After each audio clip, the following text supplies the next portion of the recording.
আসসালামু আলাইকুম দর্শক, কেটিএম বাংলা নিউজে আপনাদের স্বাগতম। শুরুতেই থাকছে প্রধান সংবাদ শিরোনাম। হাসিনা সরকারের শেষ সময়ে মুখ থুবড়ে পড়ে দেশের অর্থনীতি। সর্বশেষ থাকছে কাদের আমাকে মারতে আসায় প্রধানমন্ত্রীকে পদত্যাগ করতে বলি। বলো বিস্তারিত প্রতিবেদনটি জানতে ভিডিওটি শেষ পর্যন্ত দেখুন এবং চ্যানেলটি সাবস্ক্রাইব করে রাখুন। এইবার বিস্তারিত।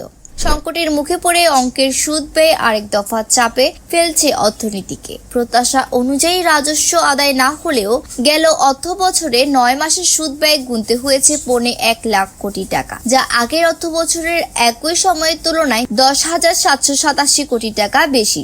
অর্থ বছরের হিসাব শেষে এই ব্যয় আরো বাড়বে। মূলত আওয়ামী লীগের সরকারের বড় অঙ্কের ঋণ গ্রহণ এবং ডলারের মূল্য বৃদ্ধির কারণে সুদ পরিশোধে ব্যয় অস্বাভাবিকভাবে বেড়েছে। একই কারণে সুদ পরিশোধ খাতে বেশি ব্যয় করতে হবে অন্তর্বর্তীকালীন সরকারকেও। ইতোমধ্যে চীনের রাষ্ট্রদূতকে আহ্বান জানিয়েছেন অর্থ ও বাণিজ্য উপদেষ্টা। যাচ্ছি পরের সংবাদে। শেখ হাসিনা সরকারের পতনের পর গ্রেফতার রথী মহারথীরা নানা প্রশ্নবাণে জর্জরিত। ডিবি পুলিশের রিমান্ডে তারা দিচ্ছেন চাঞ্চল্যকর নানা তথ্য।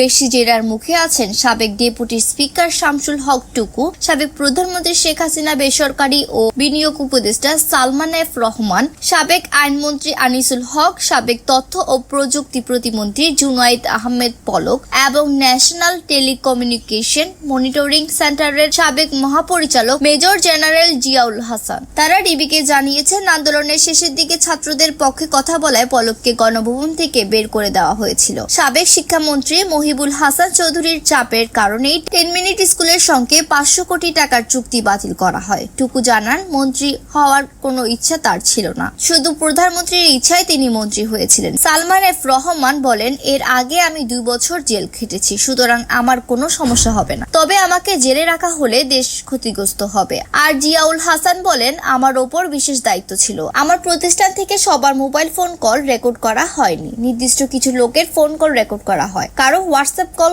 রেকর্ড করা হয়নি। ভয় দেখানোর জন্য এটা ছড়ানো হয়েছে। সুপ্রিয় দর্শক, এতক্ষণ সাথে থাকার জন্য ধন্যবাদ। আমাদের পরবর্তী সংবাদ পাওয়ার আমন্ত্রণ রইল। আল্লাহ হাফিজ।